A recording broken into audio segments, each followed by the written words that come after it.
mengikuti Gulgemit pagi ini bersama Al-Fadhil Ustaz Azhar Ramli. Jadi hari ini topik yang kita nak utarakan adalah tentang isu-isu mengenai ibadah kurban. Betul Ustaz ya? Ya, betul-betul. Jadi tidak mahu masa lagi, saya serahkan kepada Al-Fadhil Ustaz Azhar Ramli untuk teruskan kuliah pagi ini. Silakan Ustaz. Baik, bismillahirrahmanirrahim. Alhamdulillahilladzi arsala rasulahu bil huda wa dinil haqq liyudhhirahu 'ala ad-din kullihi walau karihal kafirun. Asyhadu an la ilaha illallah wahdahu la syarika lah wa asyhadu anna Muhammadan 'abduhu wa rasuluh. Shalawatullahi wa salamuhu ala hadzal nabiyil karim wa imamil muttaqin wa qaidid du'akil mujahidin wa ala alihi wa ashabihi ajma'in. اللهم علمنا ما جهلنا وانفعنا بما علمتنا وجعلنا من المخلصين صلى الله على سيدنا محمد وعلى آله وبركاته وسلم الحمد لله رب العالمين. Terima kasih kepada Al-Fadhil Abazaki, pengurusi surau kita, seluruh ahli jawatan kuasa surau dan yang saya raikan, rakan-rakan, teman-teman. Mudah-mudahan kita diberikan kebaikan, keberkatan sepanjang program kita pada pagi ini. InsyaAllah kita akan sambung tajuk ataupun topik yang terakhir, iaitu isu berkaitan dengan ibadat korban. Isu yang berkaitan dengan ibadat korban. Kita ada beberapa isu, lebih kurang dalam 18 isu yang berkaitan dengan ibadat korban yang kita akan bincangkan. Kalau tak sempat hari ini, kita akan sambung satu siri sahaja lagi. Kita dah bincang sebelum daripada ni dua isu. Kita akan sambung isu ketiga hari ini. Isu pertama kita dah bincang iaitu berkaitan dengan melakukan korban kepada orang lain tanpa izin daripadanya. Itu tak sah.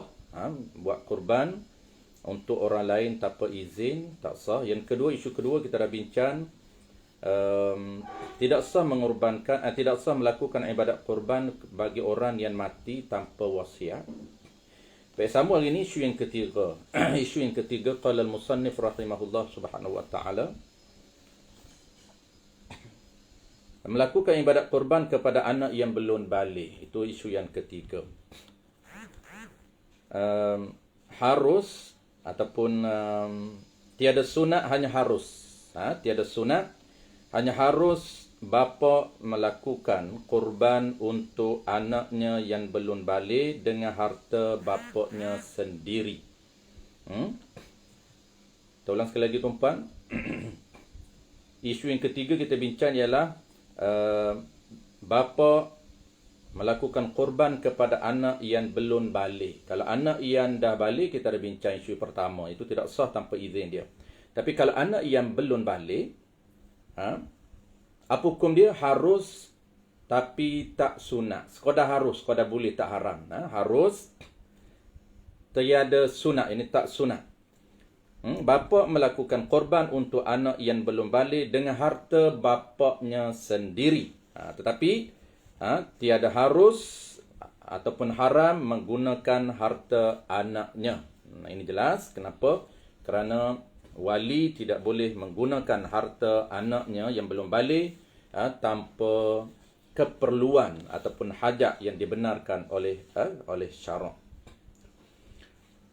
Begitu juga sekiranya bapaknya tiada, bagi bapaknya yang dah meninggal, harus bagi neneknya melakukan ibadat korban bagi cucunya yang belum balik menggunakan harta neneknya, dan tidak harus menggunakan harta cucunya.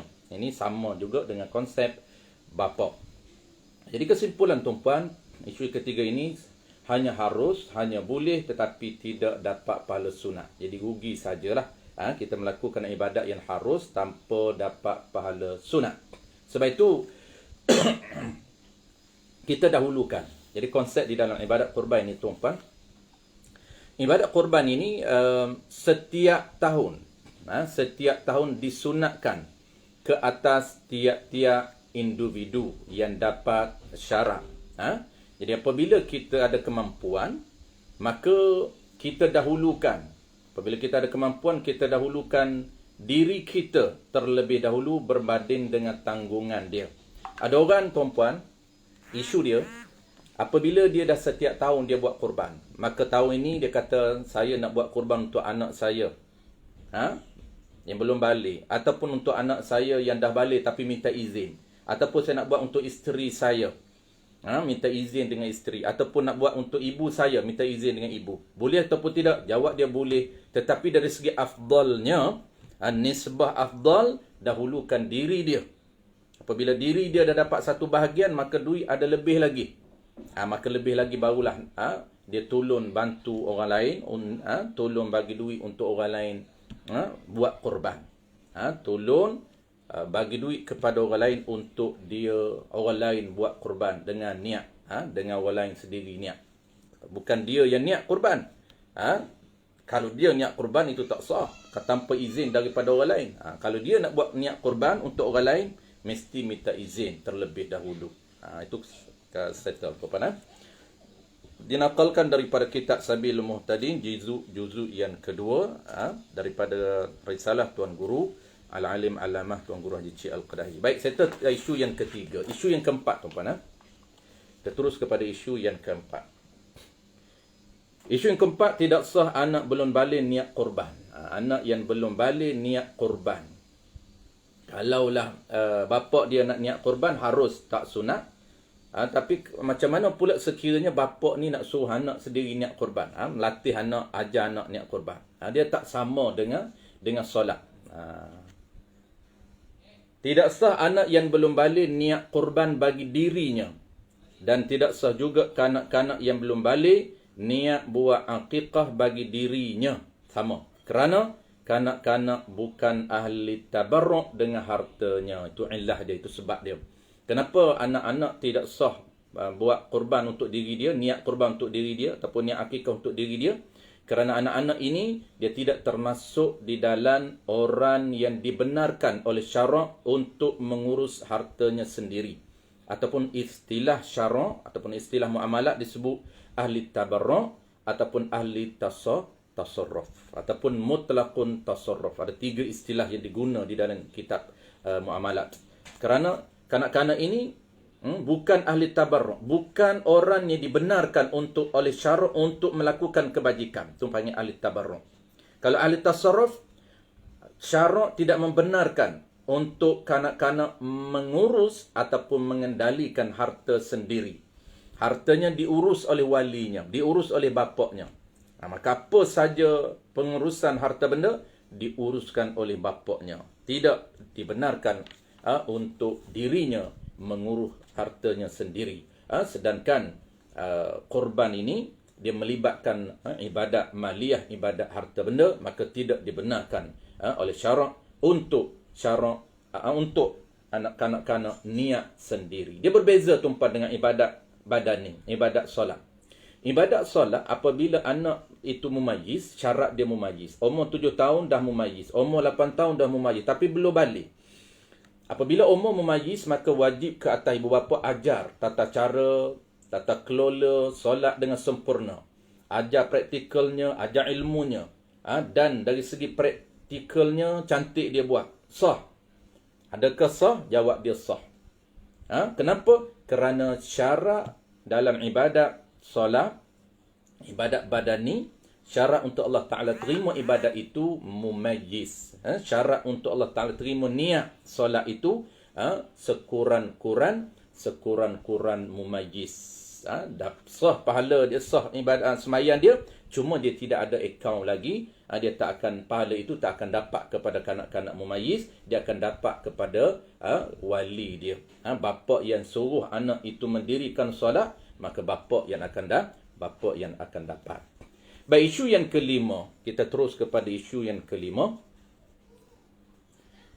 Isu yang kelima ini buat korban dan akikah dalam seekor lembu. Kita ada seekor lembu 7 bahagian, tuan. Boleh ke tak nak sharing dalam bahagian satu bahagian akikah, satu bahagian lagi korban ataupun seekor lembu tu 7, 3-nya akikah, 4-nya korban.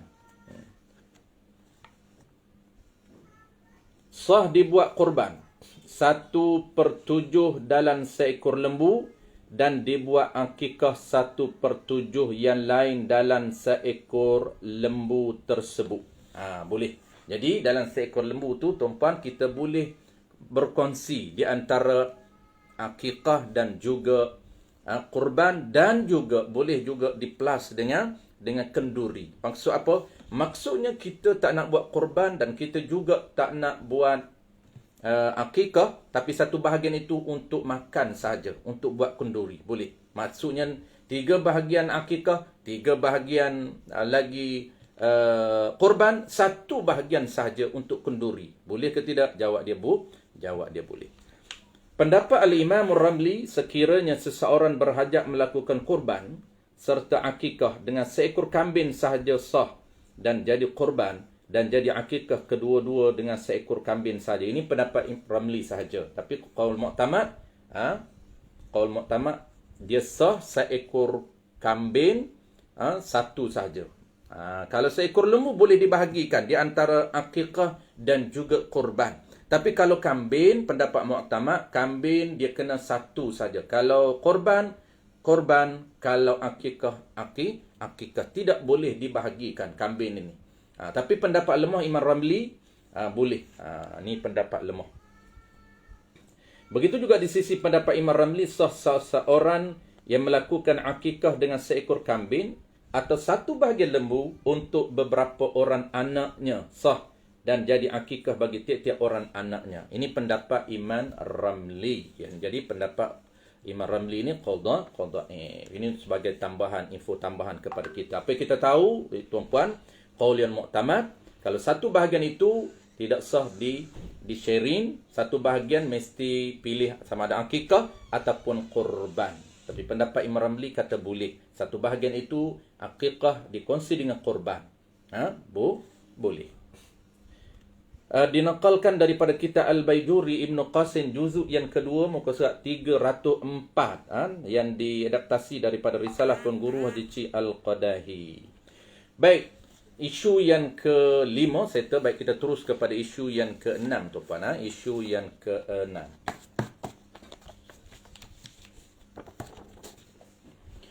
Yang ke-6, cara lafaz. Ini sebagai ulangan tuan-puan. Kita dah bincang daripada sebelum ni dalam subtopik yang ketiga ataupun yang ketiga, iaitu dia punya tata cara muamalat, akad muamalat di dalam ibadat kurban. Kita dah bincang. Jadi kita ulang sekali lagi. Isu yang ke-6, cara lafaz akad wakalah antara peserta dan urus dia. Ini antara benda topik yang penting tu pana. Ini topik yang penting di dalam ibadat kurban. Dan inilah juga yang termiss ataupun dia panggil terlepas pandang di dalam ibadat kurban. Sebab apa? Sebab kita kurang sedar ibadat kurban itu termasuk dalam ibadat maliyah, ibadat yang ada kaitan dengan muamalat. Apabila kita skip ilmu muamalat ini, menyebabkan kita akan ketinggalan praktikal muamalat di dalam ibadat kurban. Baik, ini antara detail yang ke-6. Cara lafaz akad wakalah antara peserta dan urus dia. Dia kalau kita nak yang praktikal hari ni tuan-puan, yang praktikal ni yang kita tak boleh buat sendiri ni, kita nak pas kepada orang lain. Kalau kita nak pas kepada orang lain buat, kita nak pas kepada urus dia buat, kita mesti ada 4 akad wakalah. Mesti ada 4 akad wakalah. Asas dianya ada 4 akad wakalah. Yang pertama, contoh lafaz membeli satu bahagian lembu daripada 7 bahagian lembu. Ini wakil yang pertama. Lafaz akad wakalah yang pertama, iaitu wakil membeli, wakil kepada urus dia supaya membeli satu bahagian lembu daripada 7 bahagian dan serahan duit. Macam mana contoh tuan-puan lafaz? Kita bagi contoh saja.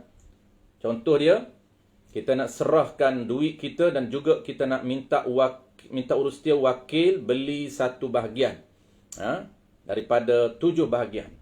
Biasanya tuan-puan kat sini ni, biasanya kalau tuan-puan tengoklah di majoriti pelaksanaan hari ni, biasanya dia hanya ada bayaran sahaja tanpa ada wakil beli. Seolah-olah lembu itu dah berada di hadapan kita. Kalau serahan duit tanpa ada wakil beli kepada urus dia, seolah-olah peserta ini beli direct dengan urus dia tanpa lembu ada di hadapan urus dia. Sedangkan urus dia ni nak beli lembu. Lembu tidak ada lagi di hadapan peserta. Apabila urus dia nak kena beli lembu dan duit itu diserahkan untuk beli lembu, bermakna mesti ada wakil beli.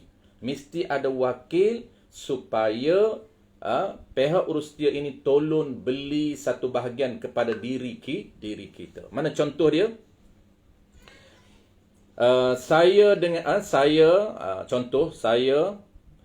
Azhar bin Ramli dengan ini menyerahkan duit sebanyak RM300.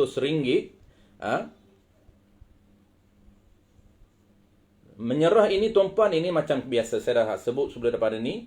Sama ada tuan-puan nak apply serahan itu sebagai wakil, duit itu kita pegang, ataupun nak minta supaya peserta ni heboh. Untuk memudahkan pihak urus dia pegang duit itu, supaya dia heboh. Okey, saya Azhar dengan ini menyerahkan duit sebanyak 300 heboh kepada pihak urus dia. Dan saya wakilkan pihak urus dia untuk belikan satu bahagian lembu daripada 7 bahagian.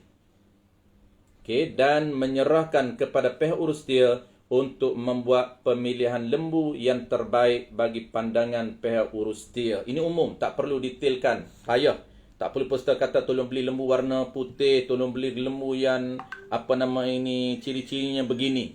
Itu agak sukar untuk pihak urus dia dapatkan. Jadi kita minta bagi kebebasan kepada pihak urus dia untuk beli ciri-ciri lembu yang terbaik bagi pandangan mereka. Baik, satu. Ini akad wakalah yang pertama. Baik, wakalah yang kedua iaitu wakil sembelih.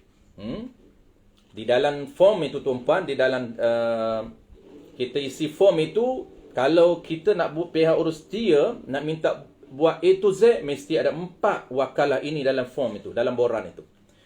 Yang keduanya ialah wakil sembelih.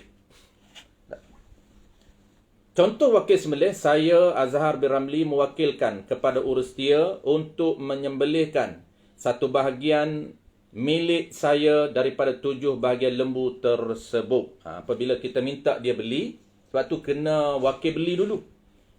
Minta dia belikan lembu, lepas tu dalam masa sama kita wakilkan dia supaya dia ataupun pihak urus dia tolong bagi pihak diri kita untuk menyembelihkan satu bahagian daripada 7 bahagian lembu. Jangan minta dia sembelih lembu seekor. Bukan milik kita seekor lembu. Kita kena tetap spesifik. Sembelih satu bahagian. Dia kata nak sembelih macam mana? Ustaz, satu bahagian sembelih seekor je. Memang seekor sahaja. Cuma kena tetapkan milik kita. Dia dalam amalat dia teliti tuan-puan. Harta kita satu bahagian sahaja, maka kena tetapkan. Maksud sembelih lembu tu, milik kita ni adalah satu bahagian daripada 7 bahagian. Dan ketiga, di akad ketiga dia ada 4 akad. Akad yang ketiga ialah akad wakalah, iaitu wakil niat korban sunat. Kita nak pas A to Z kepada pihak urus dia. Mudah, semua pihak urus dia buat. Contoh lafaz akad wakil niat korban sunat kepada pihak urus dia. Saya mewakilkan kepada urus dia. Kalau pihak urus dia ni umum tuan-puan, tak kisahlah. Urus dia lah akan pas kepada siapa tukang nyembelih. Saya mewakilkan kepada urus dia ataupun saya wakilkan kepada tukang sembelih untuk niat korban sunat bagi diri saya satu bahagian daripada 7 bahagian kerana Allah Subhanahu Wa Taala. Itu contoh wakil niat korban sunat. Sebab kita nak pas semua dia yang buat. Mesti ada. Sebab itulah dalam form ni tuan-puan, kita duk tengok hari ni memang tak jarang, terutama korban di Mekah hari ni, melakukan korban di Kemboja, lakukan korban di luar negara, tetapi form itu sangat ringkas. Banyak perkara ibadat, banyak perkara ataupun wakalah yang tidak ada di dalam form tersebut. Itu menyebabkan ibadat kita akan jadi fasidah, akan jadi sia-sia saja tuan-puan. Jadi duit yang terkorban, tak dapat pahala.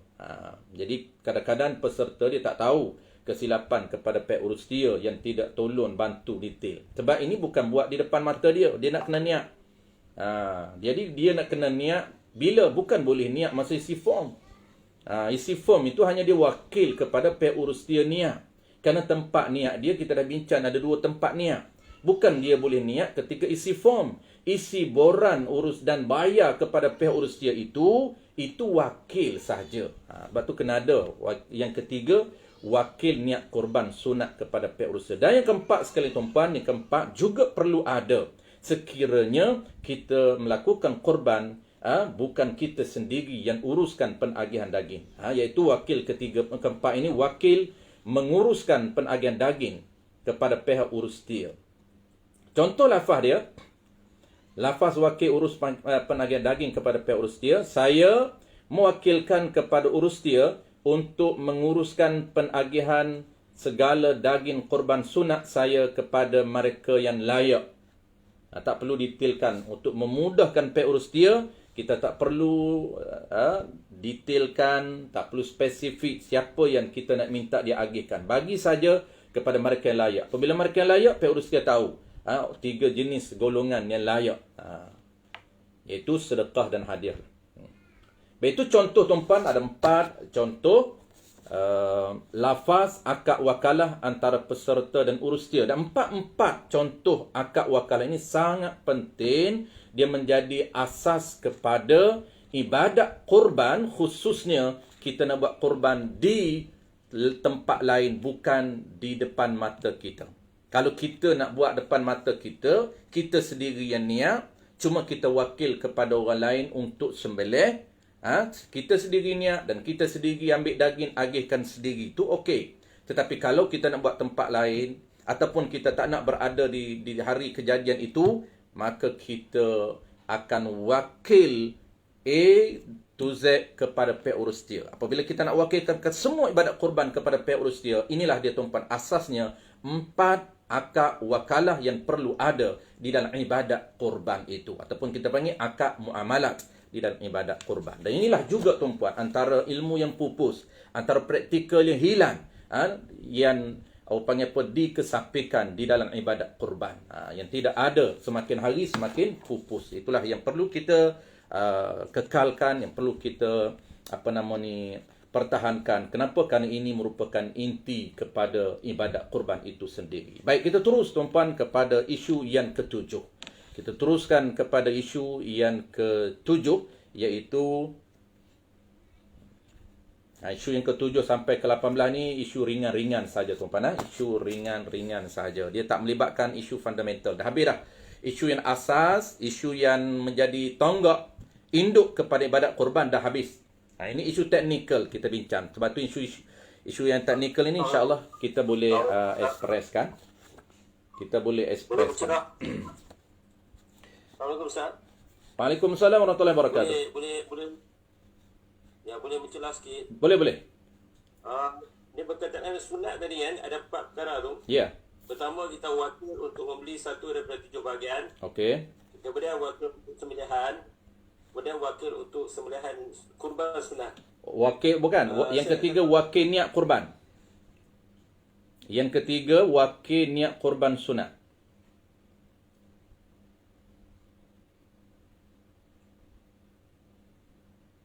Jadi soalan ya. Ya. Masa kita niat untuk menyerahkan duit dan menyerah untuk wakil membeli, adakah pada masa tu kita nak menyatakan membeli untuk tujuan mewakil korban sunat masa tu, ataupun kita nak membeli saja?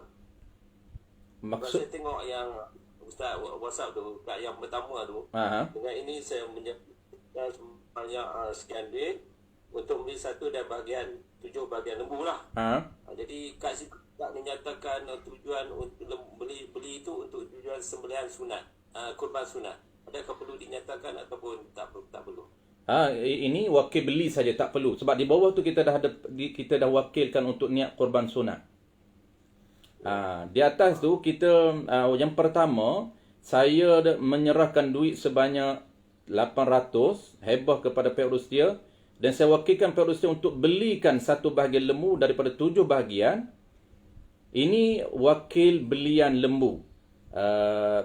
Yang kedua, yang bawah tu, dia kita wakil supaya pihak urus dia niat korban sunat untuk diri kita. Jadi kita minta urus dia beli, lepas tu kita wakilkan dia sembelih, kita wakilkan dia niat korban sunat. Dalam yang pertama tak perlu kita nyatakan belian lembu untuk korban sunat. Boleh kita nak nyata pun tak ada masalah, tak jadi isu pun. Contohnya dalam wakil yang pertama tu, akad wakalah yang pertama tu, saya dengan ini menyerahkan duit sebanyak 800 dan saya wakilkan pihak urus dia untuk belikan satu bahagian lembu daripada 7 bahagian untuk korban sunat bagi diri saya. Boleh, tak ada masalah. Boleh juga nak nyatakan. Okey. Terima kasih. Jelas Ustaz. Terima kasih. Okey. Kita terus ke isu yang ketujuh. Isu yang ketujuh ni tuan-tuan, insya-Allah dia mudah saja, 7 sampai 18. Kalau boleh kita habiskan hari ni, insya-Allah kita teruskan hari ni. Sebab isu-isu yang ke-7 sampai 18 ini dia isu yang teknikal, isu yang mudah saja, dia tidak melibatkan isu asas.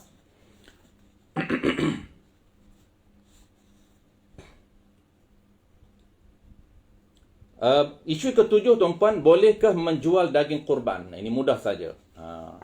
Boleh ke tidak nak jual daging korban?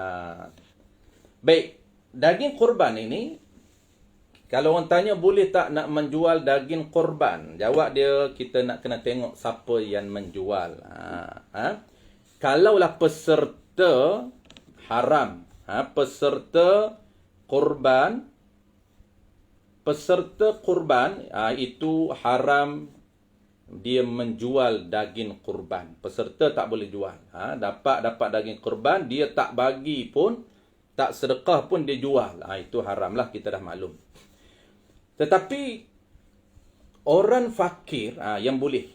Orang fakir miskin yang menerima daging korban daripada peserta dan selepas ia qada yang mu'tabar, maka harus lagi sah ia tasarruf, sama ada menjual, sama ada hadiah kepada orang dan sedekah kepada orang lain. Jadi orang fakir ataupun orang miskin yang menerima daging korban daripada peserta korban, dia selepas dia qada, maka harus lagi sah dia tasarruf, sama ada dia nak jual, dia nak hadiah ataupun nak sedekah kepada sesiapa sahaja. Baik, settle tu pan. Jadi isu yang ketujuh mudah saja. Peserta haram menjual. Yang boleh menjualnya ialah fakir ataupun miskin. Fakir ataupun orang miskin yang menerima daging daripada peserta, itu dia bebas untuk tasarruf, menjual, hadiah dan sebagainya. Baik, kita terus kepada isu yang ke-8. Isu yang ke-8.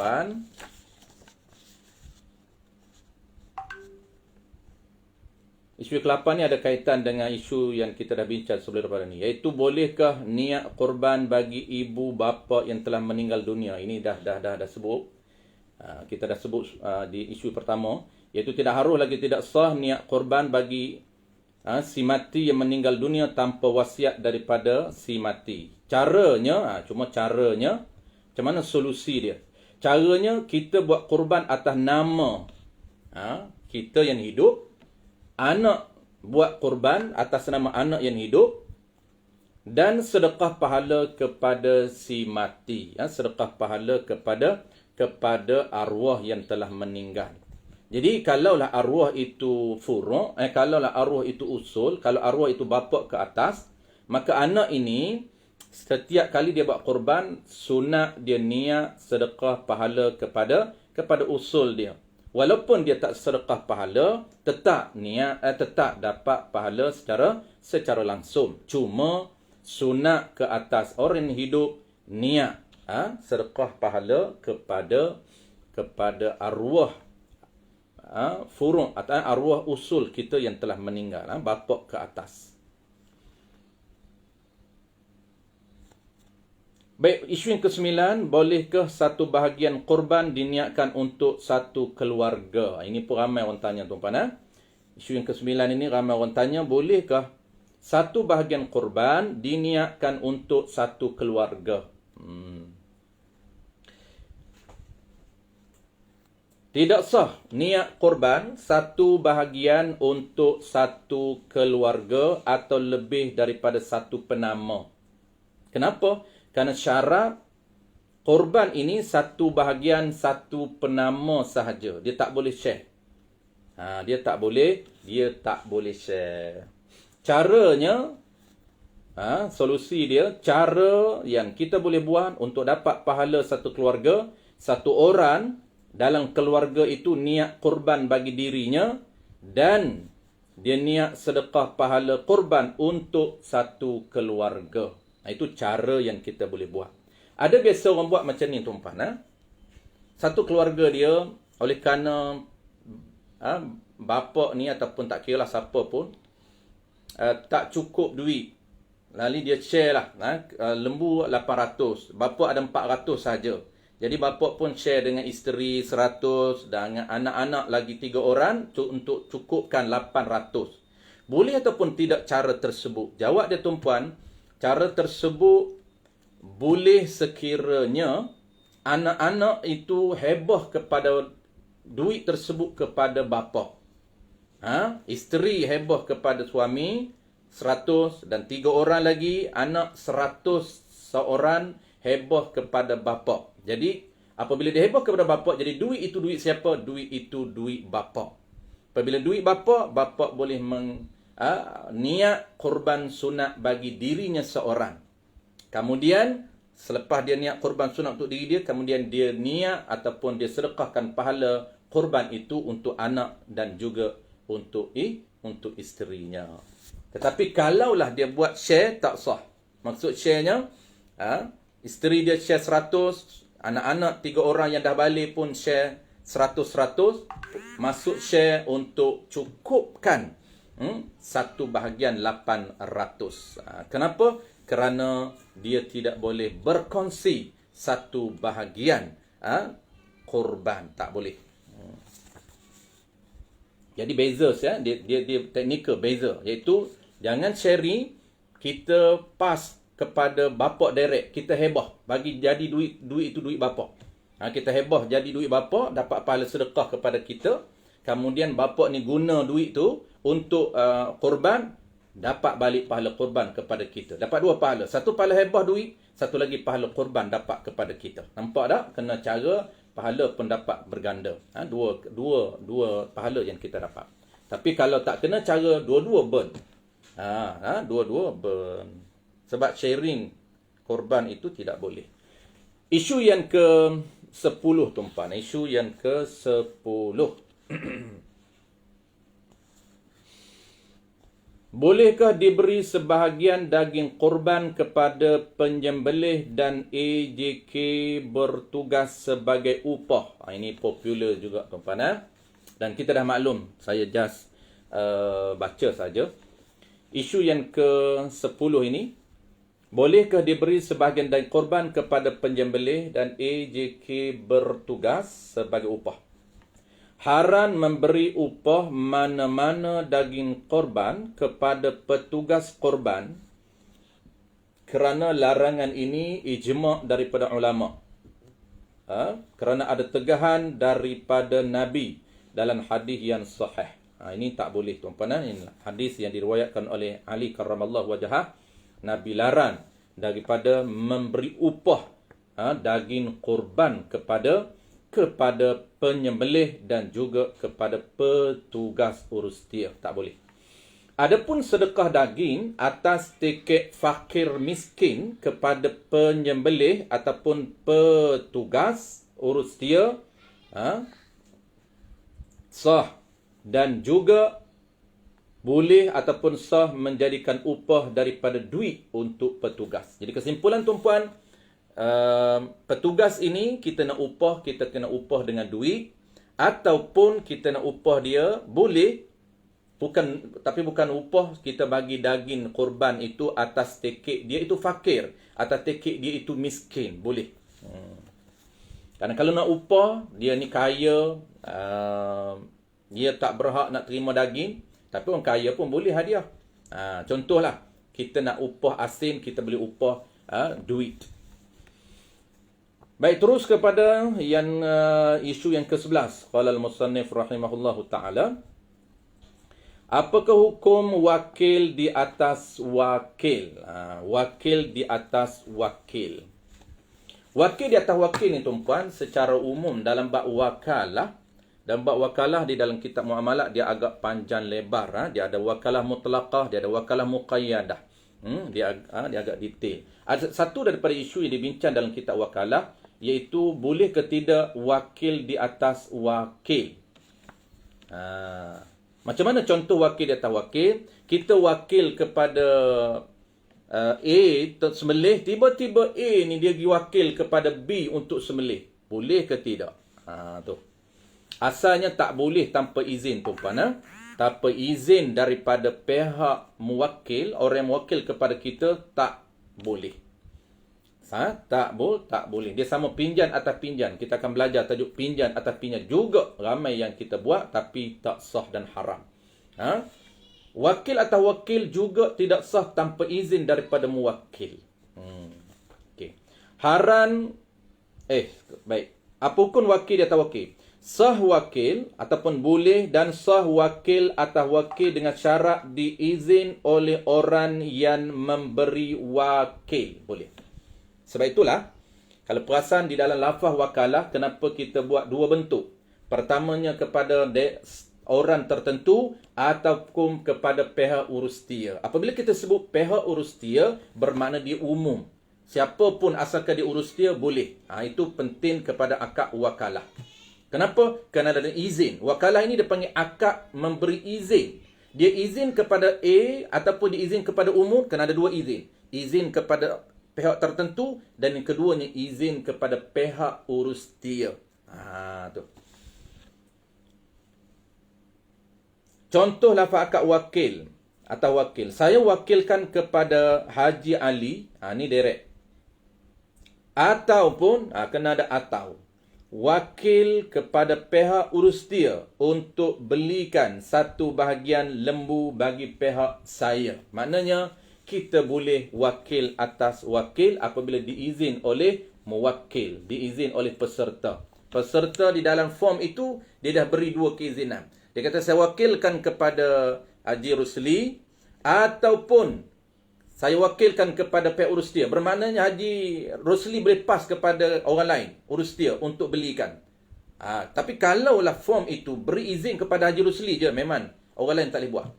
Itu penting dalam form itu untuk kita minta supaya peserta ini bukan saja beri wakil kepada A, tetapi beri juga wakil kepada wakil. Okay. Kita terus kepada yang ke-12.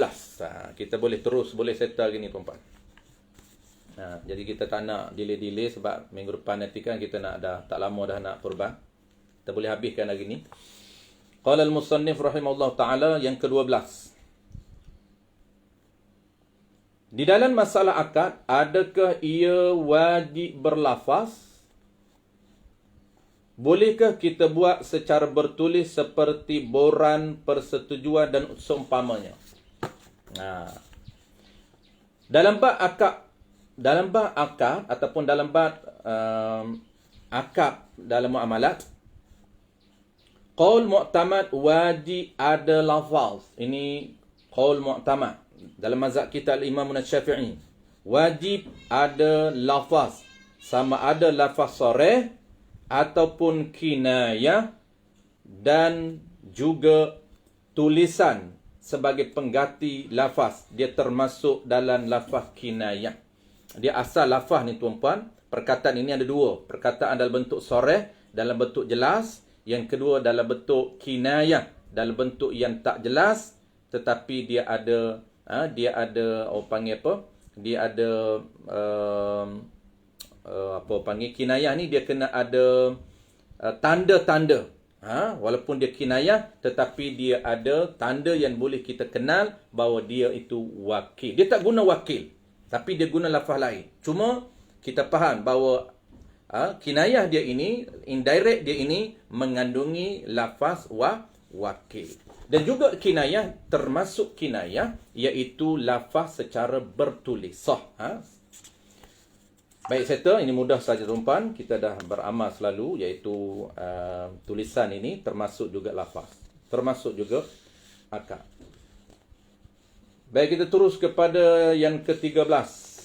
Qala al-musannif rahimahullah ta'ala, 13. Bagaimana cara pembelian lembu korban daripada penternak?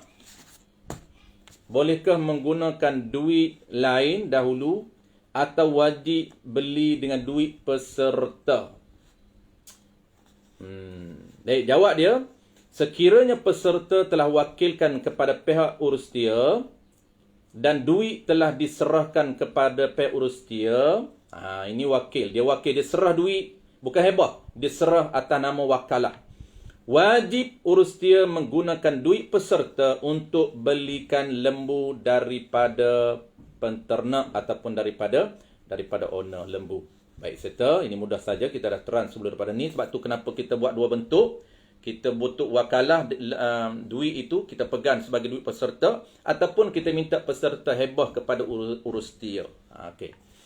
Soalan yang ke-14, bolehkah pihak surau membeli terlebih dahulu lembu menggunakan duit surau? Ini isu ni ramai tuan-tuan.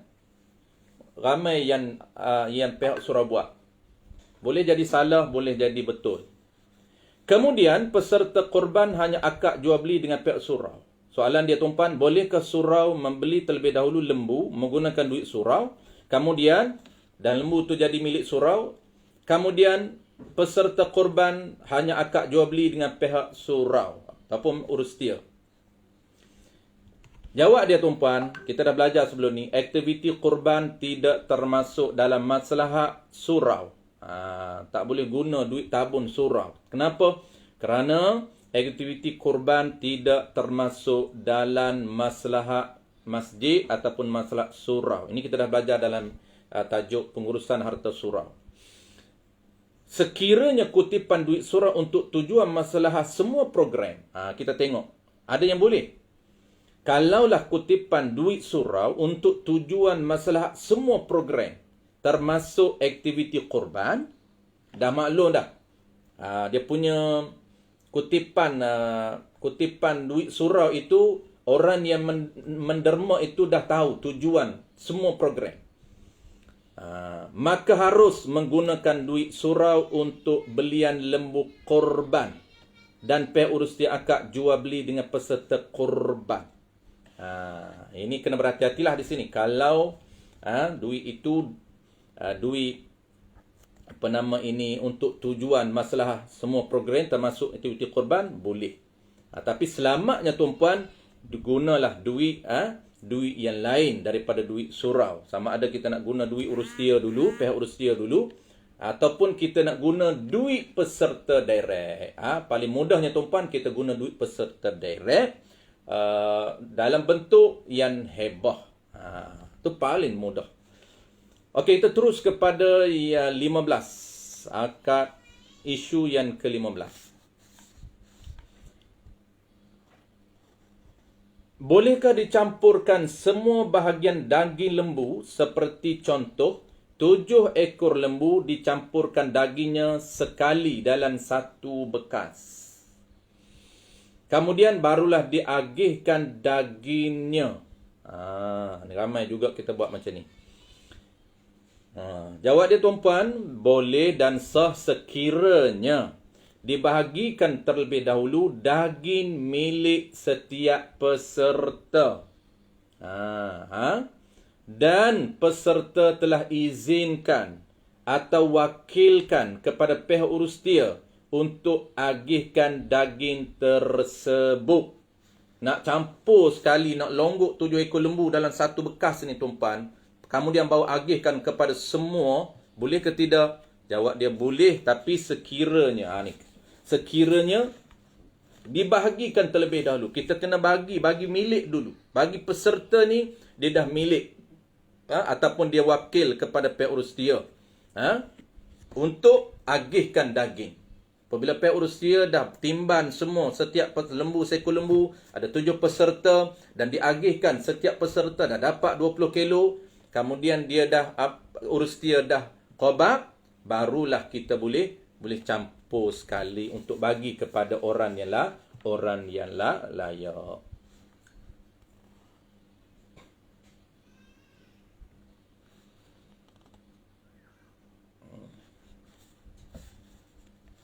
Soalan yang ke-16.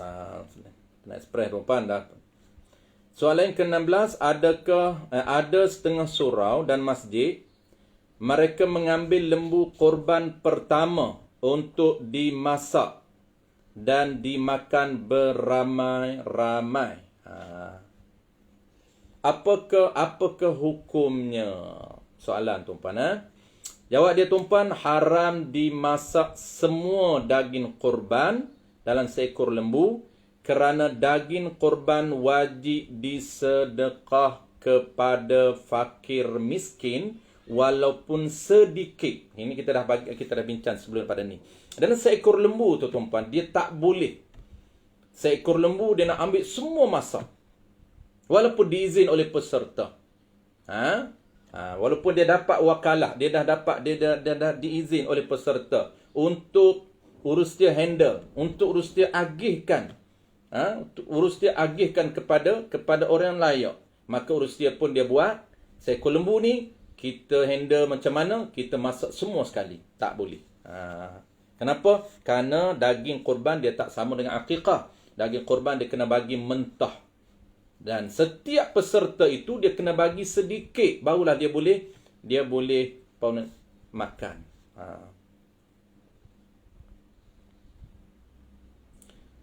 Haram dimasak semua daging korban kerana daging korban wajib disedekah kepada fakir miskin walaupun sedikit, dan selebihnya harus masak. Dan haram sekiranya tidak dibahagikan daging milik setiap peserta terlebih dahulu sebelum minta izin untuk masak sebahagian daripadanya. Soalan yang ke-17, apa hukum jika pihak pengurusan memasak sebahagian daging korban peserta untuk dijadikan makanan kepada semua jemaah yang datang? Jadi kalaulah dia pihak pengurusan memasak sebahagian daripada daging korban peserta untuk dijadikan makanan kepada semua jemaah yang datang, jawab dia harus. Harus memasak sebahagian daripada daging korban dan wajib sedekah mentah walaupun sedikit. Tetapi ingat, sebelum masak, pastikan diberi izin oleh peserta kerana daging milik mereka. Melainkan peserta wakil kepada pihak urus dia untuk urus agih daging mengikut budi bicara urus dia. Itu penting. Penting kepada izin daripada peserta. Baik, last sekali tuan-puan, isu yang ke-18.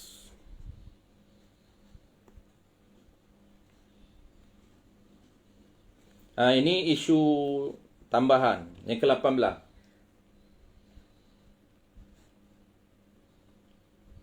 Jika pihak urus dia memasak daging korban, dia masak daging korban, sebahagian daging korban dia masak untuk jemaah ataupun untuk ramai-ramai. Apa hukum penduduk ataupun jemaah mengambil daging yang dimasak dan dibungkus itu bawa balik sedangkan majlis belum selesai?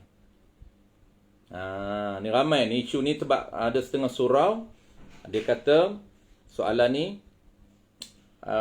ramai yang pakak ambil tanpa minta izin. Jawab dia tuan-puan, haram mengambil tanpa izin daripada pihak urus dia. Kalau dia orang datang, jemaah yang datang dia ambil, jemaah yang datang ambil, urus dia tak suruh pun, itu haram ambil tanpa izin daripada pihak urus dia, walaupun itu dia kata kepunyaan surau.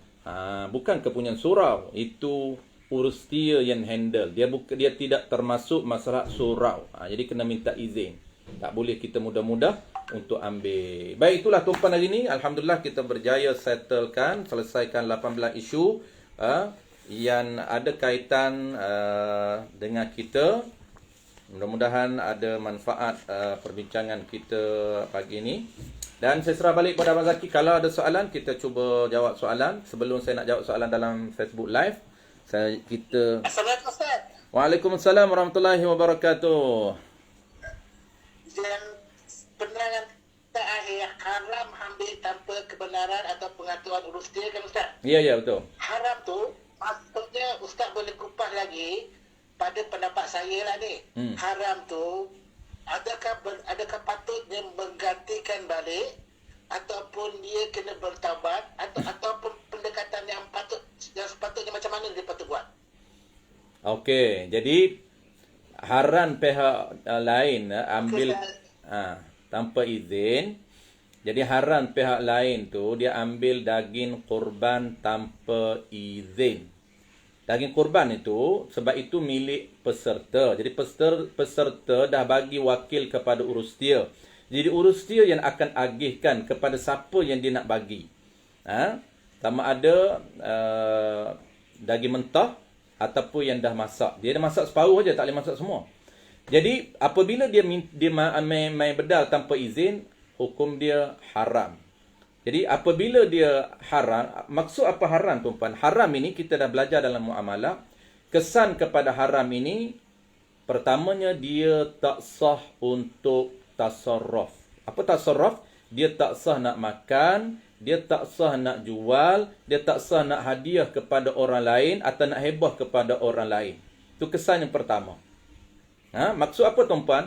Maksud dia apabila haram dalam muamalat, dia tak boleh untuk tasarruf.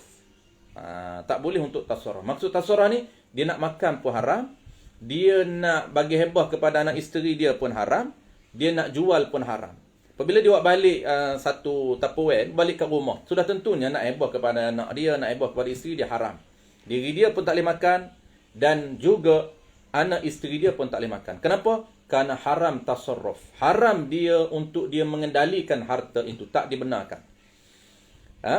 Dalam masa yang sama, dalam setiap masa, Islam ataupun syarak menekan dia untuk dia hantar balik. Ini kita dah belajar dalam kitab Matla'ul Badrain wa Majma'ul Bahrain dalam bab lafaz. Dalam bab lafaz, iaitu tak sah lafaz, tidak sah jual beli. Ataupun tidak ada akad jual beli dalam Quran Muktamad, maka tidak sah. Apabila tidak sah, barang itu tidak menjadi milik dia. Apabila tak menjadi milik dia, dia haram tasarruf, dia haram guna, dia haram makan, dia haram hebah, dia haram hadiah kepada orang lain. Bahkan setiap saat dan ketika Islam syarat tekan dia supaya dia hantar balik. Kesan yang keduanya ialah kesan haram ini ialah dosa. Bukan haram semata-mata. Bahkan dosa. Walaupun dia tidak dosa besar, tetapi tetap berdosa. Termasuk seperti mencuri dan merampas. Sama je. Sebab itu bukan milik dia. Dia ambil bukan milik dia. Termasuk dalam mencuri harta orang lain. Baik, wallahu a'lam. Dia kena ganti. Jadi kena hantar balik. Apabila dia tak tahu, tak hantar balik lah. Kalau ya, sama-sama. Kita tengok soalan dalam inbox. Kalau ada soalan dalam inbox. Okey. Soalan pertama, Fadil Haji Kamarudin. Bolehkah orang kaya awan jual bahagian dia? Orang kaya dia nak jual daging milik dia. Kalaulah dia peserta, sama, tak boleh, haram. Kalau peserta, tak kisah siapa pun peserta, tak boleh menjual daging kurban milik dia. Kalau dia peserta, tak boleh. Sama ada peserta itu orang biasa ataupun peserta itu orang kaya, tak sah dia menjual daging kurban. Ataupun dia panggil haram menjual daging kurban. Cuma isu dia, ada perbincangan ulama, orang kaya yang menerima daging kurban, itu pun ada pendapat mengatakan haram juga dia jual. Tapi ada pendapat mengatakan sah sebab itu dah milik dia. Soalan Jirusli, bagaimana pembahagian tulan kepala selain daging? Sekarang kebiasaan buat masak sup dan jamuan kepada hadirin. Okey, sama juga. Tulan dan kepala kita minta izin daripada ketujuh peserta untuk dia benarkan bahawasanya kepala dan tulan ini diagihkan ataupun dibagikan secara mengikut budi bicara urus dia. Urus dia buatlah macam mana pun, janji izin daripada peserta izin kepala ini untuk benarkan kepada pihak urus dia buat macam mana pun, tak kisah. Biasanya tuan-puan, kita minta izin, kepala ni dibahagikan 7, kemudian 7 ini dia izin kepada pihak urus dia yang akan buat. Biasanya masak lah. Tapi kena minta izin, itu je. Dia punya kunci dia, minta izin. Sebab dalam kepala tu juga ada hak orang lain. Ada hak setiap peserta. Kepala tu juga ada hak setiap peserta. Baik, okey, soalan saya rasa tu saja soalan dalam inbox. Kalau kita tak ada soalan, kita rasa saya serah balik kepada Abang Zaki. Kita dah Waalaikumsalam warahmatullahi wabarakatuh. Ya, boleh. Maaf ganggu ya.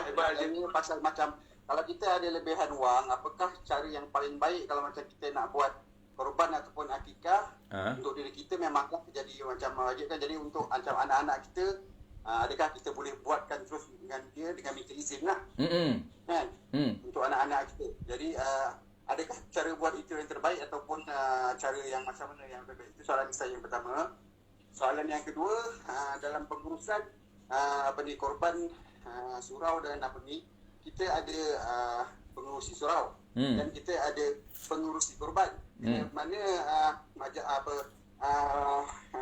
rancangan korban ini dijalankan, kita handover pengurusi korban itu untuk dihandle oleh jawatan kuasa korban, bukannya jawatan kuasa surau. Jadi adakah pihak manakah yang lebih authority mempunyai tanggungjawab yang betul untuk memberikan keputusan ataupun sebagainya? Itu saja Ustaz. Baik, okey, soalan daripada Al-Fadhil Haji Ridwan. Yang pertama, yang afdal, kita ada lebihan duit, yang afdal untuk buat untuk anak kita ataupun macam mana. Baik. Yang afdalnya tuan-puan, kalau kita ada lebihan duit, kita dahulukan diri kita. Kemudian yang kedua, ada lagi lebihan, kita nak dahulukan siapa. Baik, kita dahulukan dari segi syarak, kita yang afdal dahulukan orang yang hampir dengan kita dari segi keturunan. Kita boleh duit yang lebih itu kita boleh contoh tahun ni kita nak bagi anak kita. Tahun lepas kita dah buat untuk isteri kita. Tahun sebelum ni untuk ibu kita. Tahun ni untuk anak kita. Boleh ke tidak? Boleh. Dan golongan itu dah termasuk orang-orang yang afdal kita buat. Orang yang hampir dengan keturunan kita. Cuma caranya macam mana? Adakah kita nak bagi pas dekat anak kita buat sendiri? Ataupun kita minta izin untuk kita buat? Kita minta izin untuk kita sendiri buat. Maksudnya kita sendiri buat. Kita yang niat. Ini satu bahagian lembu.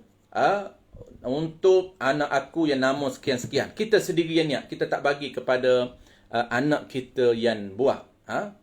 Yang afdalnya kita sendiri buat ataupun kita nak pas kepada anak kita. Sebenarnya dua-dua ni sama. Kita boleh buat sendiri. Kita niat minta izin dengan dia. Ataupun kita bagi duit kepada dia untuk dia yang buat sendiri. Jawab dia tuan-puan. Kalau nisbah kedua-dua ni sama. Sama dari segi kedua-dua boleh buat. Cuma nisbah yang terbaik. Kita dalam bab fiqh ni tuan-puan, minded fiqh kitanya, kita nak cari yang terbaik. Maka yang terbaiknya, kita beri duit ini, kita hebah kepada dia ni duit. Ayah hebah kepada kamu, 800 ni, untuk kamu buat korban sunat tahun ini. Itu dia panggil hebah yang bersyarat. Dia tak boleh guna duit ni untuk lain. Apabila hebah bersyarat, wajib tunaikan hebah itu ikut syarat yang kita nak. Maka anak kita, dia buat sendiri dengan duit kita. Itu yang terbaik. Dua-dua ni afdal. Cuma kita nak yang lagi terbaik yang mana? Maka kita pas duit ini kepada anak dia. Dia sendiri yang niat. Dia sendiri yang niat. Dia sendiri, semua dia yang buat. Itu yang afdal. Yang kedua, soalan kedua berkaitan dengan autoriti pihak pengurusan. Siapa yang lebih bertanggungjawab di antara pengurusi surau dengan pengurusi urus dia? Jawab dia, orang yang berautoriti dalam isu korban sudah tentunya ialah pihak urus dia korban. Jadi pihak pengurusi surau dia akan pas dia akan lantik pihak urus dia akan beri mandat kepada pihak urus dia, maka pada hari kejadian itu pihak urus dia yang akan mengendalikan mengikut budi bicara pihak urus dia. Baik, wallahu a'lam. Saya nak tanya sikit ya. Ya, boleh. Apa hukumnya orang kafir untuk makan ke diberikan daging korban? Okey, ini isu yang isu yang popular setiap tahun. Popular tuan-puan. Ada yang kita dengar orang kafir boleh makan atau isu dakwah. Ni bahaya juga. Jadi jawab dia tuan-puan, orang kafir dia tak boleh ataupun tak sah kita bagi daging korban kepada dia dan beri makan kepada dia. Kenapa? Ilah dia ialah kerana kafir dia. Ilah dia disebut dalam kitab fiqh kerana kufur dia. Ilah kufur dia kerana ibadat korban. Daging ini dia panggil daging ibadat. Apabila daging ibadat, dia ada syarat sah dia. Syarat sah dia hanya dibenarkan kepada orang Islam sahaja yang milik. Sebab kalau kalau harta biasa boleh juga orang kafir milik. Sebab tu sah berjual beli dengan orang kafir. Sah kita hebah kepada orang kafir, harus kita hebah kepada orang kafir, bagi hadiah kepada orang kafir, apapun. Jadi harus. Tapi kalau ibadat, daging korban ini ibadat, maka tidak sah kita bagi hebah kepada kafir. Ni dalam kitab ni sebut, dalam risalah Al-Alim Al-Allamah Tuan Guru Haji Cik sebut,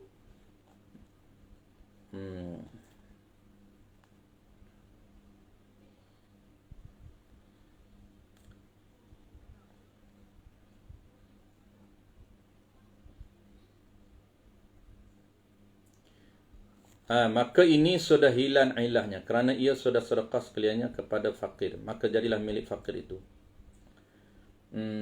Sekejap saya nak cari dia punya tempat.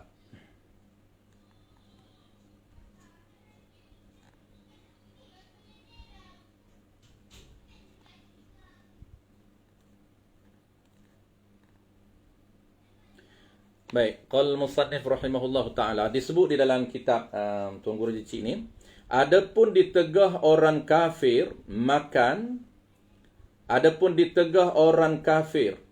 memakan daging korban dan memilik daging korban itu, tegahan haram daripada kita beri makan kepada orang kafir, dan juga tegahan haram daripada kita memberi milik kepada orang kafir.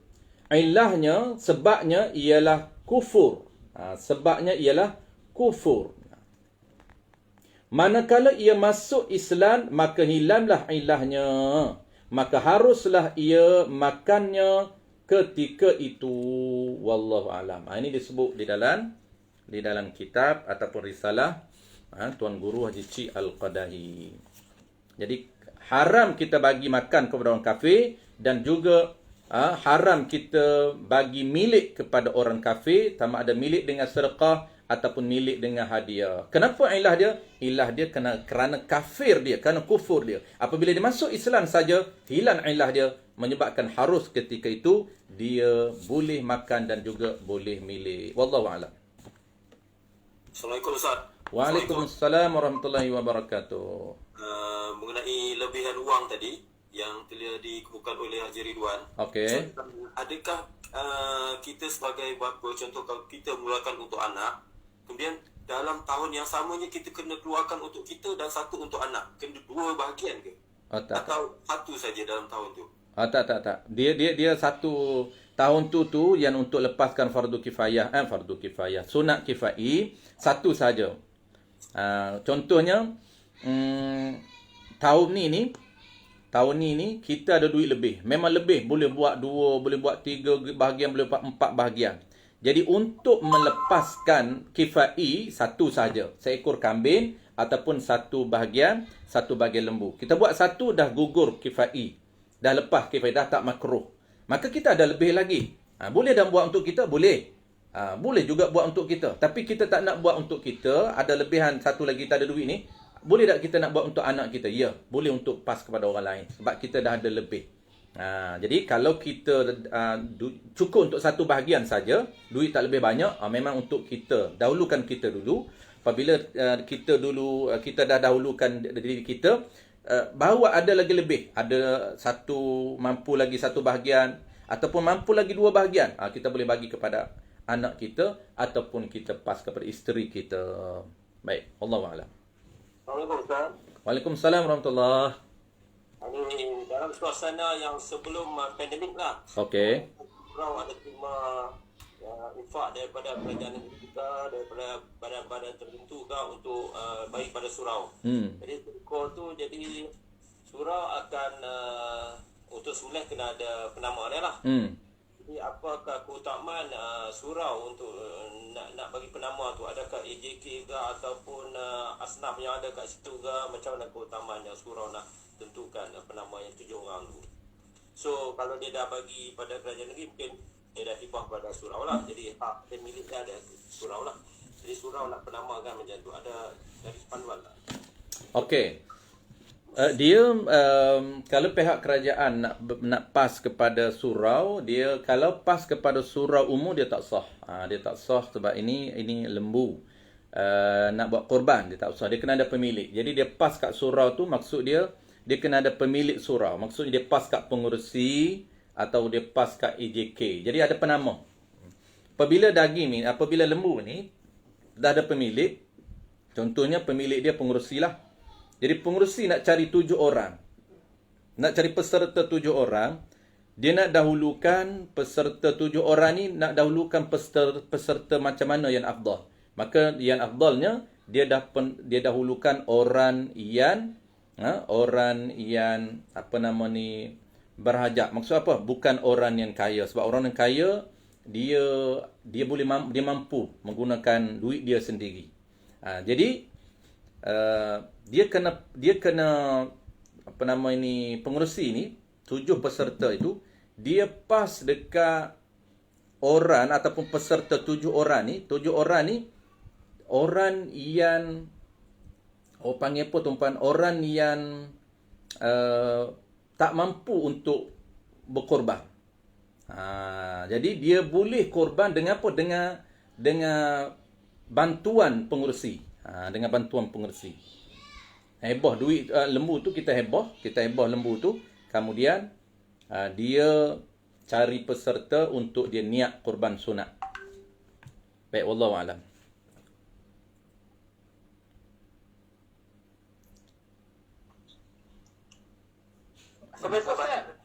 Waalaikumsalam warahmatullahi wabarakatuh.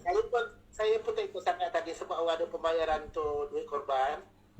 Kalau ikut upah wakalah Ustaz, adakah perlu menyatakan berapa upah wakalah? Contohnya surau A buat satu bagai RM850. Surau B buat RM800. Adakah urus dia terpaksa menerangkan RM800 itu di mana perginya? Jumlah A pergi ke bagai satu ekor lembu. Lepas tu upah penyembelihan, upah pemusisan pergi ke jumlah tertentu.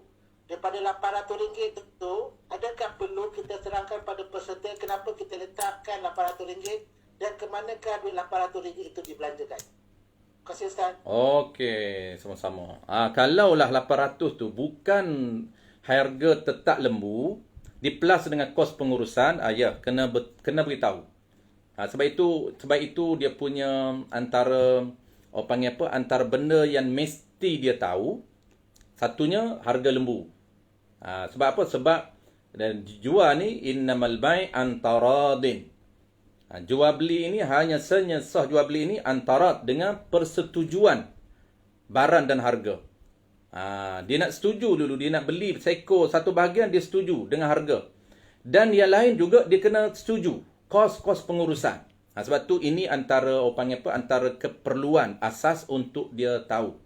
Jadi kita just beritahu secara umum, okey, harga seekor lembu RM750 untuk kos upah, RM50 ni untuk kos upah sekian. RM50 sekian. Okey, secara umum dia dah tahu. Apabila dia tahu, dia setuju. Itu penting. Dia persetujuan dia itu penting. Okey, wallahu a'lam. Terima kasih Ustaz. Sama-sama. Pada sahabat yang lain, ada soalan lagi tu Ustaz? Mungkin tak ada dah kot. Dah jelas dah. Ini mana sesi terakhir untuk sebelum kita buat korban pada tahun ni.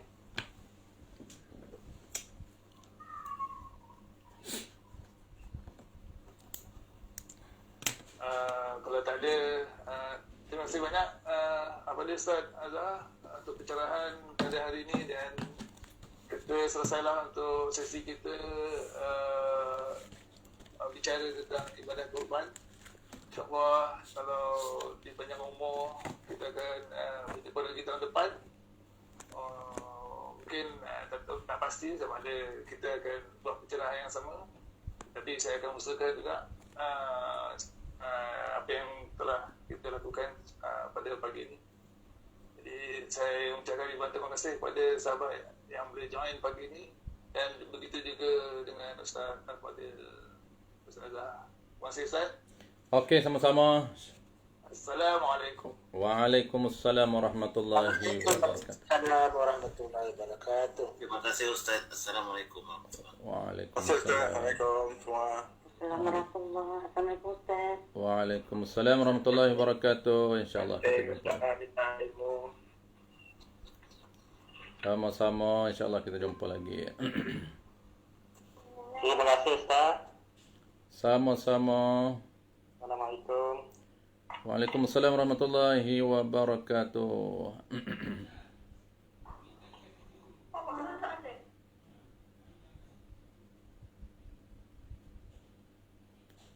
Okey, minta diri dulu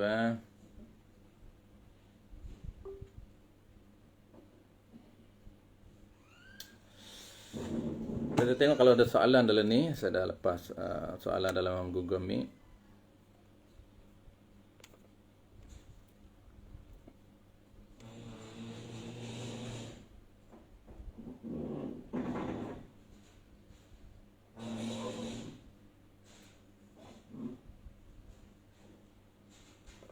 Okey, soalan daripada Al-Fadil Salihin.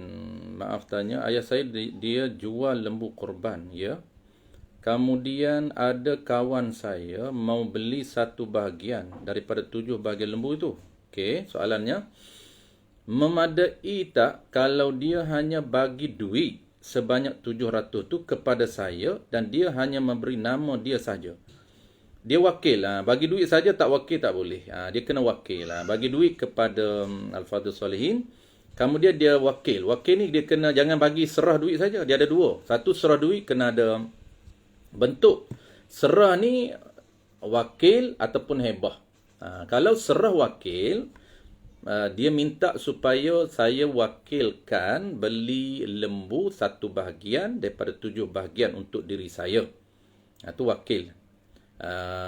Jadi duit itu sebagai wakil, dia tak hebah duit tu. Jadi duit tu tetap duit dia. Kita kena guna untuk beli duit, beli lembu.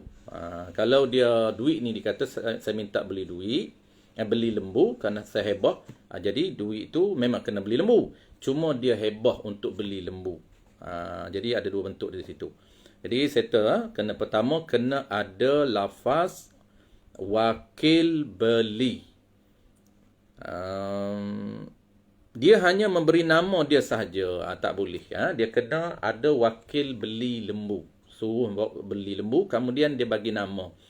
Lepas tu pula banyak lagi benda-benda asal lain tu. Satunya wakil lembu. Yang keduanya, kalaulah dia ada pada tempat kejadian, tak apa, dia boleh niat sendiri. Niat korban dia boleh niat sendiri, cuma dia juga kena wakilkan sembelih. Kalau dia ada tempat kejadian, tempat hari orang nak sembelih tu, dia kena wakil sembelih kepada tukang sembelih. Kalau dia tak wakil sembelih kepada tukang sembelih, tak boleh. Tak boleh tukang sembelih nak sembelih lembu orang. Bahagian dah 6 orang dah wakil sembelih, ada seorang lagi tak wakil sembelih. Tak sah tukang sembelih menyembelih harta milik orang tanpa izin daripada peserta. Walaupun seorang peserta tak izin, tak boleh nak sembelih. Kena dapat izin daripada semua 7 orang peserta sebelum tukang sembelih menyembelih harta milik orang. Baik, itu dia punya asas dia. Sebab tu dalam ibadat kurban ini, kalau dia ada 4, dia ada 4 wakalah. Yang asas, kalau dia nak buat semua, dia kena ada 4-4. Kalau dia nak buat separuhnya, dia nak buat sendiri, separuhnya nak wakil, dia boleh wakilkan kepada orang lain, sembelih sahaja, tapi jual beli dia nak buat sendiri, kemudian niat dia nak buat sendiri, agihkan daging dia nak buat sendiri, dia hanya perlu wakil satu saja, iaitu wakil sembelih lembu milik dia, satu bahagian daripada 7 bahagian. Tapi kalau macam isu hari ni, dia tak boleh buat semua, dia nak pas semua orang buat, dia kena ada 4 izin. Wakalah itu, wakalah ni apa? Wakalah ni beri orang lain izin. Itu mana wakil. Wakil ni, kita minta orang lain buat tugas kita. Sepatutnya kita niat, sepatutnya kita sembelih, sepatutnya kita agihkan, sepatutnya kita jual beli lembu itu. Tapi kita tak boleh buat sendiri, ataupun kita tak nak buat sendiri, kita wakilkan kepada orang lain buat 4 asas dalam muamalah. Itu dia panggil ibadat kurban ini, ibadat maliyah yang tak dapat lari daripada isu muamalah. Sebab tu kalau termis muamalah menyebabkan dia akan termis wakil 4 ini. Sebab itulah kalau tuan-tuan tengok wakalah di dalam akad muamalah di dalam ibadat kurban ini semakin hari semakin longgar, semakin hari semakin ramai orang yang tak fokus. Kadang-kadang tidak ada wakil sembelih, tak ada wakil niat, sedangkan dia sendiri tak niat. Terutamanya wakil kurban di luar negara tu tuan-tuan, sangat banyak orang panggil meninggalkan isu-isu muamalat. Tak ada wakil niat, tak ada wakil agihkan, tak ada wakil sembelih. Dia main bayar saja. Isi form tu, saya kurban satu bahagian daripada 7 bahagian dengan harga 800. Korban di mana? Di Kamboja, di Cambodia, di Mekah. Hari ni ramai buat korban di Mekah tuan-tuan. Kena ikut, terutama korban di sana kena ikut dia punya isu-isu muamalah. Baik, itu saja tuan-tuan. Soalan lain saya rasa tak ada. InsyaAllah kita jumpa lagi dalam tajuk-tajuk lain. Tajuk korban dah habis hari ni. 3 siri kita bincang korban yang dianjurkan oleh Surau Haji Ismail Puncak Alam. Siri pertama, siri kedua, dan hari ini siri terakhir. Kita fokus 18 isu berkaitan dengan ibadat kurban. Jadi kesimpulan tuan-puan, apapun ibadat, dahulukan ilmu supaya ibadat kita diterima oleh Allah Subhanahu Wa Taala, dan jangan jadikan ibadat kita sebagai adat semata-mata, dan jangan jadikan ibadat kita sebagai budaya yang menyalahi syarak. Pastikan ibadat kita mendahului ilmu, pastikan mendahulukan ilmu daripada ibadat supaya ibadat kita diterima oleh Allah Subhanahu Wa Taala. InsyaAllah kita jumpa lagi dalam slot yang lain. Mudah-mudahan kita diberikan kesihatan yang baik, diberikan kebaikan dan keberkatan dalam hidup kita. Mudah-mudahan walaupun kita bincang ringkas saja hari ini tuan-tuan, ada input, ada benefit dan ada manfaat yang besar untuk kita amalkan, khususnya bagi orang yang nak buat kurban pada tahun ini. Mudah-mudahan ibadat kurban kita diterima oleh Allah Subhanahu Wa Taala sebagai ibadat yang terbaik di sisi Allah Subhanahu Wa Taala. Bismillahirrahmanirrahim. Alhamdulillahirabbil alamin. Wassalatu wassalamu ala asyrafil anbiya'i wal mursalin wa ala alihi wa ashabihi ajma'in. Allahumma faqihna fid din wa 'allimna ta'wil wa ja'alna minal ulama'ul 'amilin wa ja'alna minal mukhlisin wa sallallahu ala sayyidina Muhammadin wa ala alihi wa baraka wasallam. Walhamdulillahirabbil alamin.